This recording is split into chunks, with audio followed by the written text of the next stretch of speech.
जय हिंद मेरे प्यारे दोस्तों, नेक्स्ट एम पर आपका स्वागत है। देखिए, स्टाफ सिलेक्शन कमीशन एसएससी जिसको कहा जाता है, उसके अंतर्गत पे स्टेनोग्राफ ग्रेड सी और डी के लिए ऑनलाइन रिक्रूटमेंट यहाँ पर जारी कर दिया गया है। 20 अगस्त को आपके लिए पोस्ट अपडेट कर दिया गया। शॉर्ट रूप से मैं पूरा इन्फॉर्मेशन इस वीडियो पर आगे आपको प्रोवाइड करने की कोशिश करूंगा, जो आपके फॉर्म भरने के लिए इंपॉर्टेंट हो जाता है। ठीक है, इससे पहले कि हम आगे बढ़े, यदि आपके द्वारा हमारे इस चैनल नेक्स्ट एम को सब्सक्राइब नहीं किया, सब्सक्राइब कीजिए, बेल आइकन को प्रेस कीजिए, ताकि कंटेंट जो भी इन्फॉर्मेशन हमारे द्वारा आपके लिए इंपॉर्टेंटली रूप से टाइम पर प्रोवाइड करने की कोशिश की जाती है, तो उसका नोटिफिकेशन आपके पास टाइम पर उपलब्ध हो जाएगा।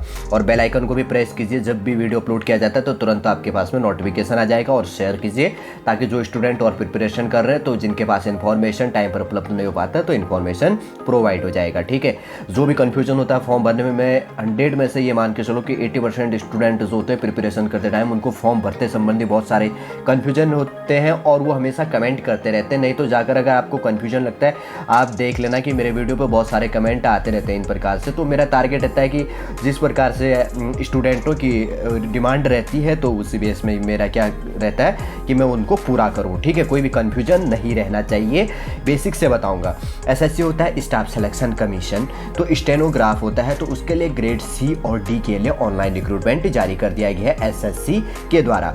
पोस्ट अपडेट किया गया है 20 अगस्त को, जैसे कि यहाँ पर लिखा गया है, एक बार पढ़ देता हूँ। Staff selection commission SSC has released the notification of stenograph जो examination 2022। All the candidates who are interested in this steno जो grade C and D recruitment and fulfill the eligibility can apply online form 20 अगस्त 2022 से लेकर 5 सितंबर 2022 तक till 11 PM के बीच में शाम तक। ठीक है, 5 सितंबर को। Read the notification for eligibility, age limit, selection जो प्रोसीजर है और उसके अंतर्गत syllabus, pattern, pay scale and all other information in SSC stenograph grade C और डी रिक्रूटमेंट 2022 के बेस पे। ऐसा कुछ नहीं कह रहा, आगे बताते हैं। आप देखिए, एप्लीकेशन वीकेंड है, आप फॉर्म भरना स्टार्ट कर चुके हैं 20 अगस्त 2022 से। लास्ट डेट है आपका फॉर्म भरने का 5 सितंबर 2022 और ऑनलाइन पेमेंट करने का आपका जो फीस लास्ट डेट है वो क्या है 6 सितंबर 2022। ठीक है, और करेक्शन कर सकते हैं, अगर कोई मिस्टेक होता है तो 7 सितंबर 2022 तक आप करेक्शन कर सकते हैं, 1 दिन और एक्स्ट्रा टाइम दिया जाएगा। आपका सीबीटी एग्जाम डेट की बात करें तो कंप्यूटर बेस आपका टेस्ट होगा, नवंबर 2022 पर आपका एग्जाम हो जाएगा। उसके बाद में जो स्किल टेस्ट होता है, देखिए स्टेनो मांगा गया तो आपको स्टेनो आनी चाहिए, आपके पास में उसकी सर्टिफिकेट उपलब्ध होनी चाहिए। जब टेस्ट लिया जाएगा तो आपको वो चीज़ क्वालिफाई करनी है, ध्यान रखना। इसलिए इस वही भरना जिसके पास में स्टेनो है।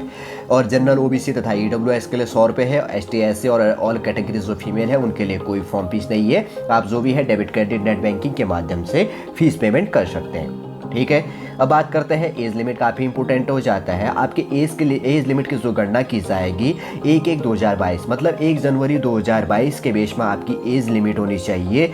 मिनिमम एज लिमिट आपको 1 जनवरी 2022 को मिनिमम 18 साल और मैक्सिमम एज आपकी कितनी होनी चाहिए 27 साल होनी चाहिए फॉर ग्रेड डी पोस्ट के लिए इसके अंतर्गत पे। और मैक्सिमम एज है 30 ईयर्स का है फॉर ग्रेड सी एग्जाम के लिए। ग्रेड सी का जो इसके अंतर्गत पे एग्जाम है, मिनिमम तो 18 साल होनी चाहिए, मैक्सिमम 30 हो गया। और उसी के अंतर्गत पे ग्रेड डी के अंतर्गत पे भी मिनिमम 18 साल और मैक्सिमम 27 साल आपकी होनी चाहिए। Age relaxation act as per staff selection commission SSC stenograph examination rule के हिसाब से आपको एज में भी छूट दी जाएगी, इस चीज़ को ध्यान में रखना है। बस ये कन्फ्यूजन रहता है, बहुत सारे स्टूडेंट वही पूछेंगे कि मेरा डेट ऑफ बर्थ है, क्या मैं इसके लिए एलिजिबल हूँ नहीं हूँ। ये ध्यान रखना कि अगर आपको 1 जनवरी 2022 को मिनिमम आपकी 18 साल है, मैक्सिमम 27 और 30 है, तो आप इसके लिए एलिजिबल है।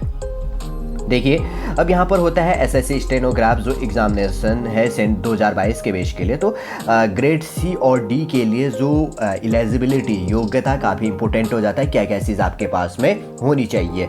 अब देखिए, यहाँ पे जो है आप passed 10th plus 2 intermediate exam in any recognised board in India. आप भारत के किसी भी कॉलेज से 12th पास होना चाहिए 10th प्लस 2 के बेस के अंतर्गत। 10th पास भी और 12th पास मतलब 12th पास होना चाहिए।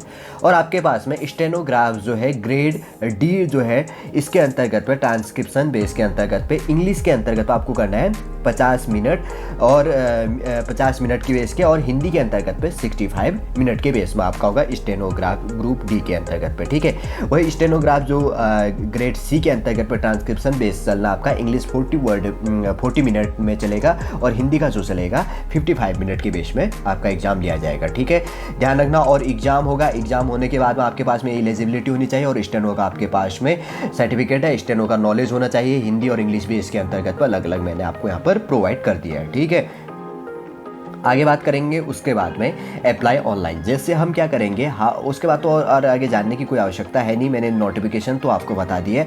अप्लाई ऑनलाइन के अंतर्गत पर जब जाएंगे तो एक बार थोड़ा सा मैं क्लिक करके बता देता हूँ, ताकि जो न्यू बिगनर हैं, जो पहली बार अगर उनके पास स्टेनो है, 12th पास कर चुके हैं, तो एसएससी का फॉर्म कैसे भरा जाता है।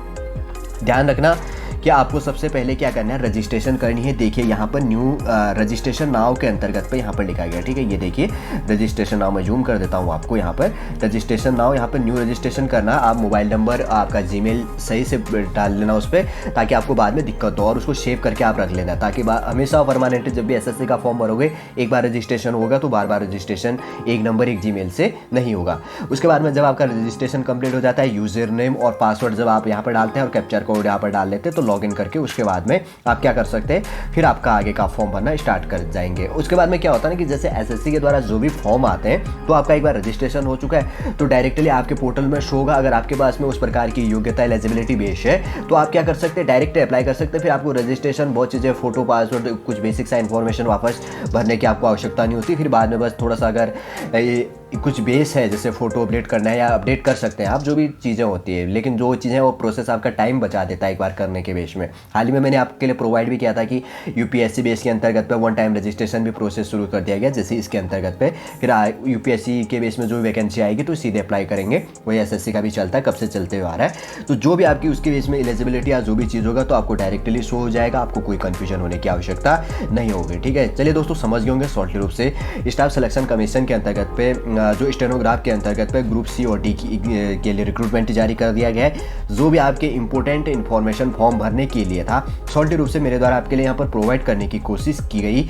यदि आज का इन्फॉर्मेशन आपको अच्छा लगता है, समझ में आता है, तो लाइक कीजिए, कमेंट कीजिए और हमारे इस चैनल नेक्स्ट टाइम को सब्सक्राइब तथा शेयर कीजिएगा।